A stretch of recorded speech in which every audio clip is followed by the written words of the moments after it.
أكبر الله أكبر الله أكبر الله أكبر ولله الحمد. الحمد لله الذي خلق أشياء وقدرها تقديرا. اللهم صل على سيدنا محمد وعلى آله وصحبه وسلم.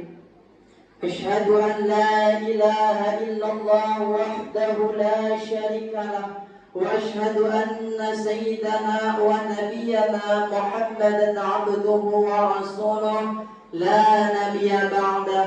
أما بعد، فيا أيها الناس اتقوا الله حق تقاته ولا تموتن إلا وأنتم مسلمون. قال الله تعالى في الكتاب القرآن الكريم: أعوذ بالله من الشيطان الرجيم، بسم الله الرحمن الرحيم. والعصر إن الإنسان لفي خسر إلا الذين آمنوا وعملوا الصالحات وتواصوا بالحق وتواصوا بالصبر. صدق الله العظيم وصدق القائل. Hadirin para jamaah sedang Idul Adha yang dirahmati oleh Allah Subhanahu wa Ta'ala. Kita pada hari yang berbahagia ini memperingati yang namanya Idul Adha. Bahkan bukan di kampung kita saja, bahkan seluruh dunia memperingati yang namanya Idul Adha. Alhamdulillah, kita sudah menyelesaikan sholat Idul Adha dipimpin oleh kiai kita, Masya Allah. Jadi dalam Idul Adha ini kita patut menyanjungi kepada tokoh-tokoh asatid, guru-guru besar kita, kiai. Kenapa?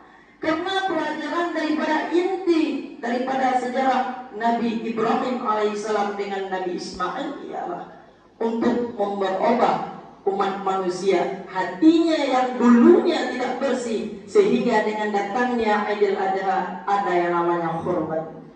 Idul artinya kan maknanya yaitu fitrahnya kita, kebersihannya hati kita, berjumpa kepada Allah. Kita pernah mendengar sejarah daripada Nabi Ismail dan Nabi Ibrahim. Karena waktu daripada Idul Adha singkat khutbahnya, saya ingin memotong saja, ambil daripada inti-intinya tentang Nabi Ibrahim alaihissalam. Kalau kita merenungi ibu-ibu, bapak-bapak semuanya, kita menjatuhkan air mata kita. Kita semakin dekat kepada Allah. Pengorbanan daripada Nabi Ibrahim alaihissalam. Nabi Ibrahim kaya, Nabi yang lain juga kaya, Nabi Sulaiman juga kaya. Tetapi Nabi Ibrahim alaihissalam, Masya Allah, kekayaannya beliau sanggup mengorbankan 300 onta. Ada berpendapat 100 onta, 1000 domba. Masya Allah. Kalau kita perkan uang kita sekarang sekira-kiranya 25 M. Masya Allah. Jadi para malaikat kaget dong. Kaget memuji yaitu Nabi Ibrahim. Dan bahkan manusia-manusia memuji, dan bahkan manusia tersebut sampai-sampai heran. Masya Allah, luar biasa. Di ketika manusia, bapak-bapak, disanjung-sanjung oleh manusia, pasti ada dalam dirinya itu sifat sombong, maklum manusiawi. Jangankan hartaku, jangankan binatang, kalau misalnya saya memiliki anak, saya akan mengorbankan anak saya untuk mendekatkan diri saya kepada Allah Subhanahu wa Ta'ala. Kata Nabi Ibrahim masa itu. Kenapa beliau bilang seperti itu? Karena beliau waktu itu belum memiliki anak. Biasa bahasa kampanye. Ya. Jadi di ketika itu Nabi Ibrahim alaihissalam disanjung-sanjung oleh para malaikat, bahkan manusia-manusia luar biasa mengatakan Nabi Ibrahim. Tetapi di ketika itu apa yang terjadi? Sering berganti beliau memiliki anak yang namanya Ismail dari ibunda Siti Hajar. Sebelum beliau menikah dengan Siti Hajar, kita pasti sudah tahu nama istri pertamanya beliau yaitu Siti Sarah. Jadi karena tidak memiliki anak, beliau justru disuruh menikah oleh Siti Sarah dengan yaitu Siti Hajar. Dipaksa biar ada keturunan, tetapi Nabi Ibrahim karena terlalu cinta kepada istrinya, beliau tidak mau. Itu Nabi Ibrahim. Coba kita ini seperti bapak-bapak, belum disuruh kan nikah duluan, benar? Kita beda Nabi ya. Kita mah belum disuruh udah 4 istri. Tapi Nabi Ibrahim Masya Allah begitu cintanya kepada seorang istri. Ringkas cerita, lahirlah namanya anak tadi Ismail. Masya Allah, sekitaran umurnya falamma balagha ma'ahu saya. Umurnya beliau lagi enak-enak dilihat, dari canda-canda tawanya beliau enak dipandang. Apa kata Allah dalam mimpinya? Hai Ibrahim, sudah waktunya engkau mengkorbankan anakmu. Korban bagaimana? Dulu engkau pernah bilang, jangankan harta saya, kalau misalnya saya punya anak, saya siap korbankan anak saya. Jadi beliau mikir, ini bisikan syaitan atau perintah Allah? Kalau misalnya bisikan syaitan, wah parah amat. Kalau misalnya perintah Allah, ya keteruan amat lah. Kenapa enggak anak kakek gitu ya, dipotong, atau nenek-nenek yang tuaan sedikit jangan Ismail gitu. Kita juga ibu-ibu. Kalau di ketika yang baik, Masya Allah. Di ketika yang kalau udah kena, aduh, kenapa saya ya? Gitu. Jadi ringkas ceritanya kita potong sejarah Nabi Ibrahim alaihissalam. Ketika kalinya beliau dimimpikan oleh Allah Subhanahu wa Ta'ala, beliau percaya bahwa ini mimpi daripada Allah Subhanahu wa Ta'ala. Langsung beliau dibawa oleh para suaminya beliau, dibilang kepada Siti Hajar, "Hai Hajar." "Iya abang." Gitu ya, bahasa romantisnya. Bapak-bapak ada romantis rumah tangga? Mana ada, 1-2 anak ya, Masya Allah suamiku ya. Udah berjalan 1 anak, 2 anak, sini 1, sana 1, kentut di depan suami turun ya. Jadi harus romantis dalam rumah tangga, tiru daripada Nabi Ibrahim. Romantis. Adinda, apakah Ismail sudah mandi? Pakaikan baju Nabi Ismail pada waktu itu, baju yang bagus. Dipakailah hingga dibawalah Nabi Ismail ke bukit. Nah, ketika kita mau kebaikan, pasti ada yang namanya Pak Iblis atau syaitan. Beliau mengganggu, dia udah gundah waktu itu. Waduh, parah amat itu si Ibrahim. Masa anak dipotong? Bahasa kita, parah amat dia. Kalau misalnya banyak nanti seperti Ibrahim, maka neraka kosong. Pada masa itu Nabi Ibrahim alaihissalam dipanggil oleh iblis tadi. "Hei Him, bangsa kita kan banyak kayak gitu gaul, brom, maka terjadilah dalam kampung brom ya. Jadi singkat, ya bis, gimana? Kamu mau kemana? Saya mau ini anak saya di bukit, ya, katanya mau nyembeli. Di ketika itu ditanya kepada Ibrahim, kenapa kamu menyembelih anakmu? Saya perintah daripada Allah. Oh, jangan Ibrahim. Allah sudah ini bermain politik kepadamu Ibrahim. Kalau kata saya jangan, kita kan CS, kata Iblis pintar juga dia, ngerayu. Hingga Nabi Ibrahim karena imannya kuat, langsung dilemparlah Nabi itu tadi di Iblis. Oh, istri tidak mempan, suami tidak mempan, pergi kepada istri juga lebih gila lagi, kata Ibrahim. Waduh, jangankan anak saya, wahai iblis, saya sendiri pun sanggup saya korbankan menyembelih diri saya untuk mendekatkan diri kepada Allah. Waduh, kata iblis, lebih gila lagi nih istri. Nah, jadi ringkas cerita, pergi lagi ke yang namanya Ismail begitu anak yang taat kepada Allah. Apa kata Ismail? "Hei iblis, jangan kau macam-macam dengan saya ya. Walaupun saya kecil, tetapi saya taat kepada Allah. Saya siap ikhlas karena Allah saya disembelih." Ringkas cerita apa yang terjadi? Hingga terjadilah iblis tersebut gagal fokus ya. Hingga ringkas ceritanya dipotonglah, diganti dengan domba. Saya cuma mengulang lagi saja bapak-bapak, tidak melebarkan begitu yang penafsirannya. Kita ambil inti-intinya saja pada hari ini, karena tiap tahun saya rasa pasti ada. Jadi intinya apa yang pertama, hikmah daripada sejarah Nabi Ibrahim alaihissalam. Saya tidak bakalan melanjutkan dikarenakan kita tiap tahun mempelajari. Tetapi hikmah daripadanya apa, saudara? Hikmah daripadanya kita harus menangis hari ini. Begitu hebatnya Nabi Ibrahim hingga digantikan dengan domba. Coba kalau misalnya nggak digantikan, anak-anak nggak dapat dibeli. Kenapa? Karena tiap tahunnya disembeli. Kalau misalnya anak kita gitu, ibu gimana? Pak, bapak mau minang malam senang. Apa? Bapak tadi malam 10 malam yang lalu mimpi kamu disuruh sembeli. Apa kata anak? Oh, mau. Maaf Pak, menurut pendapat saya, logika saya Pak, nenek duluan Pak. Setelah itu tahun depan Bapak kita sembeli. Apa kata anak kita kalau kita tidak ilmu? Coba kalau Masya Allah. Makanya ketika kita sudah memiliki ilmu Pak, kita sanggup berkorban. Kenapa kita sanggup berkorban? Kita tidak pada harta kita. Karena dalam hati kita ada si Masya Allah, pengen ini itu, nggak bakalan mau korban, nggak bakalan habisnya Pak. Kalau kita pikirkan dunia ini, makanya orang yang berkorban di pada hari yang berbahagia ini disaksikan langsung oleh Allah Pak. Masya Allah, disaksikan langsung oleh malaikat. Kita sebenarnya sanggup Pak. Ajaran Rasulullah ditafsirkan dalam kitab Al-Mahli jilid 4. Dipermudahkan agama ini. Coba lihat 7 orang pahala. Patunganlah kalau kita ada niat pasti sanggup.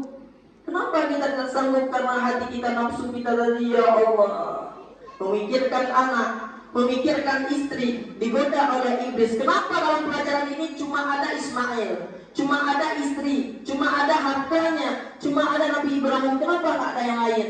Ini contoh untuk kita, bapak-bapak semuanya, menjadi contoh yang mengganggu ketenangan kita selama ini. Takut bersedekah, cinta kepada harta, cinta kepada anak, cinta kepada istri. Anak dan istri tersebut kalau kita dengan logika akan meninggalkan kita, bapak. Coba lihat, kita cinta banget kepada istri kita, kita cinta banget kepada anak. Di ketika kita meninggal, apakah anak kita akan menengok kita, akan menoleh, akan berdoa kepada kita Pak? Tidak. Kalau misalnya kita memiliki anak yang soleh, setidaknya beliau akan mendoakan kepada kita. Maka oleh karena itu, pelajaran hari yang berbahagia ini, ambil hikmahnya. Ya Allah, saya belum putus asa ya Allah. Saya masih muda ya Allah. Allah sayang terhadap kita. Buktinya Allah sayang mana? Allah masih sempurnakan mata kita Pak. Allah masih sempurnakan kaki kita, semua tubuh sehat. Tandanya Allah memberikan kepada kita untuk semakin dekat kepada Allah. Masih semangat Bapak-bapak? Ini mungkin Bapak, Ustaz kecil, saya ingin menafsirkan unzur maqala wa la tanzur maqala. Jangan kau lihat kepada orangnya, lihatlah kepada perkataannya. Saya walaupun kecil-kecil gini Pak, kondangan juga, diundang-undang juga Pak. Terkadang kita perlu seperti itu. Kenapa saya tidak membuat gelar saya di belakang? Saya sebenarnya lulusan SH, hukum. Kenapa? Itulah tadi daripada Idul Adha. Kita membuat daripada kesombongan itu hilang. Ini mungkin bapak-bapak pulang dari sini, ya Allah, alhamdulillah. Pelajaran daripada Idul Adha, saya akan menghilangkan kesombongan saya. Kesombongan akan binasa bapak-bapak. Kita memiliki harta 1M misalnya kita simpan, belum tentu 1M tersebut kita bisa membangun rumah. Percayalah, Allah kita tidak tahu apakah Allah akan menjemput kita pagi nanti. Ya Allah, saya nggak mau dengar lagi ceramah. Pulang dari sini, Pak, saya mau makan daging. Belum tentu kita bisa makan daging. Tapi kita ingat, ya Allah, orang tua saya telah meninggal, ya Allah. Nenek-nenek saya yang telah lalu sudah meninggal, ya Allah. Hari ini saya korbankan diri saya, ya Allah, untuk ikut Idul Adha, sholat berjamaah, ya Allah. Ya Allah, saya tak sanggup berkorban seperti orang lain, ya Allah. Tetapi saya sanggup berkorban nyawa saya untukmu, ya Allah. Karena yang kata Allah bukan korbannya, bukan ketaatan kita kepada Allah yang diterima oleh Allah. Jadi oleh karena itu bapak-bapak sekalian, hilangkan ego kita di dunia ini. Kita tidak lama, saya yakin, walaupun dia jabatannya presiden kah, gubernur kah dia, kalau Allah mau menjemput kita bakalan Pak. Kita punya saudara, misalnya saudara kita gubernur, DPR jabatannya bertingkat, tetapi naudzubillah Allah menjemput nyawanya begitu cepat ya Allah. Kapankah Allah akan menjemput diri kita? Kita tidak tahu, yang tahu hanyalah Allah. Sebelum kita pulang dari sini nanti Pak, ambillah hikmah daripada Nabi Ibrahim. Kenapa Nabi Ibrahim? Nabi Ibrahim tidak merasa beliau untuk memiliki, tetapi beliau merasa bahwa itu titipan sebentar. Makanya beliau rela mengorbankan segalanya, hartanya, anaknya di dunia ini. Kenapa? Karena beliau tahu bahwa Allah lah yang berkuasa di dunia ini Pak. Kita tidak ada apa-apa. Pulang dari sini tidak tahu apakah kita lumpuh ataukah kita kecelakaan. Yang selama ini udah ganteng, semua para, masya Allah. Tapi kita tidak tahu, pulang dari sini bawa motor kecelakaan hingga ompong. Ketika ompong, apa yang terjadi? Senyum, hilang gantengnya Pak. Jadi kalau kita ambil hikmah daripada Nabi Ibrahim, kita masya Allah menangis Pak. Jadi hikmah yang kedua, kita semakin ingat kepada orang-orang yang dulu, orang tua kita yang telah tiada. Bagaimanakah di sana nanti? Apakah baik-baik saja? Kita di sini ya Allah pakai pakaian baru, duduk bersenang-senang dengan keluarga, tetapi anak kita yang dalam kubur, nenek kita dalam kubur, ibu kita, bapak kita belum tentu Pak.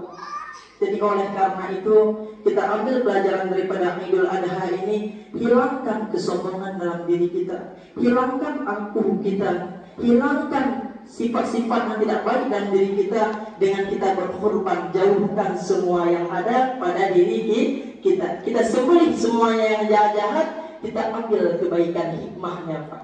Nah, karena kalau kita lama-lama waktu cuma sebentar, saya targetnya setengah jam.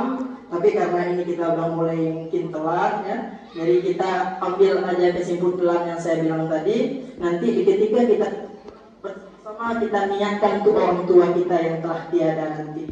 Nah, jadi kalau saya panjang lebar pun, ini tiap tahun dipelajari, benar Pak? Tapi hikmah daripada itu apa? Tiap tahun kita pergi apa sih? Tiap tahun kita berkorban apa sih? Itu semua ada hikmahnya Pak. Alhamdulillah orang tua kita sudah berkorban. Korban tersebut akan diganti oleh Allah dengan kekayaan di yaumil mahsyar nanti. Amin. Kita belum berkhutbah, kita belum bisa yang namanya berkorban, menjadi imam, menjadi khutbah seperti orang lain. Mungkin kita punya anak kita lah yang akan menaikkan derajat kita nanti Pak. Apabila kita cinta kepada Allah. Cukup sekian, mungkin panjang lebar tidak masuk di akal, karena manusia diibaratkan seperti palu dan labang. Apabila palu tersebut di dinding, semua sudah masuk, ditekuk lagi, maka apa yang akan terjadi? Pecah, benar? Begitu juga kita lawak mau apa yang namanya Idul Adha. Ustaz, saya lapar. Ustaz, saya rematik. Udah ada aja nantinya dari iblis. Itulah godaan syaitan. Semua pasti saya yakin, karena saya juga merasakan ketika orang aktif waktu masa kecil-kecil. Makanya saya paham. Jadi oleh karena itu pada hari ini kita tunggu sebentar. Niatkan. Dulunya saya sanggup puasa 1 bulan full. Kok cuma 30 menit nggak sanggup baca doa, 30 menit nggak sanggup mendengarkan tausiah, ya kan? Rugi banget. Innahu jawadun karimun malikum baraufur rahim.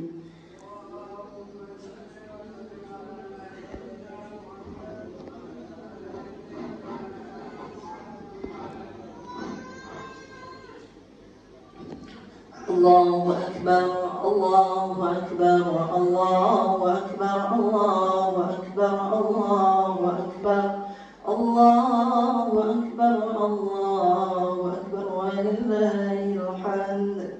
الحمد لله رب العالمين، وبه نستعين على أمور الدنيا والدين، وعلى آله وصحبه وسلم. اللهم صل على سيدنا محمد وعلى آله وصحبه وسلم.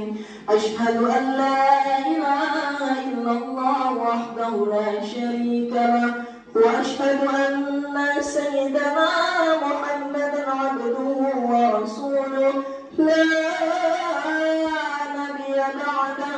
أما بعد، فيا أيها الناس اتقوا الله حق تقاته ولا تموتن إلا وأنتم مسلمون.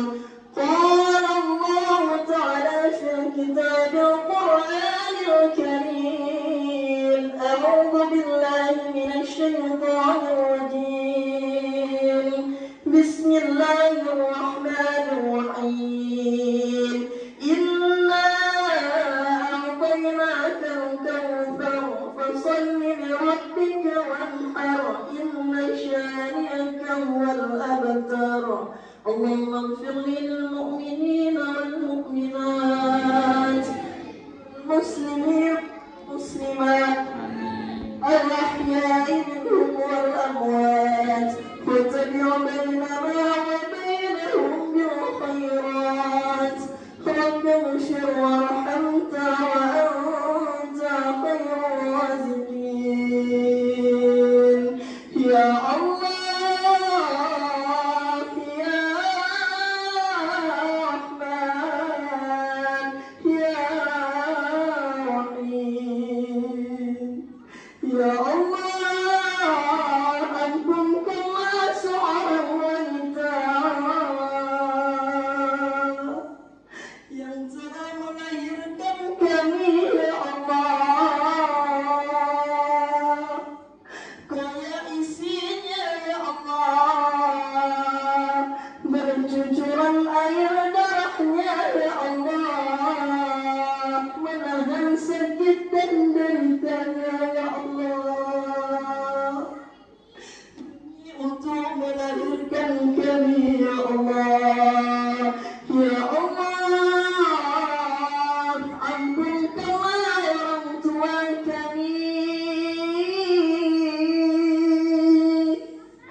ampunkanlah segala kesalahannya ya Allah, ya Arhamar Rahimin.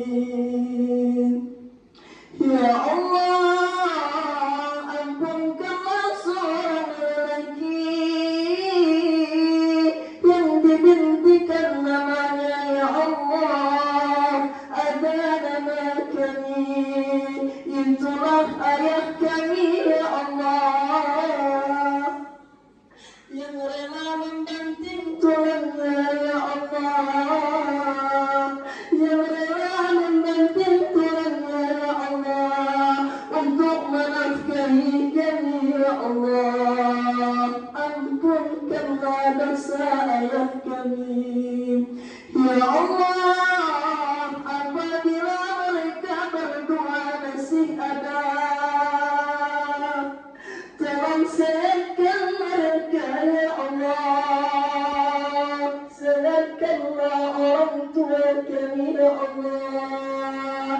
Lapangkanlah fikirannya ya Allah. Berkahkanlah rezekinya ya Allah. Bibarakati Abdul Adha ya Allah. Ya Allah, apabila mereka berdua telah tiada, ampunkanlah dosanya ya Allah. Lapangkanlah kuburnya ya Allah. Lapangkanlah kuburnya ya Allah.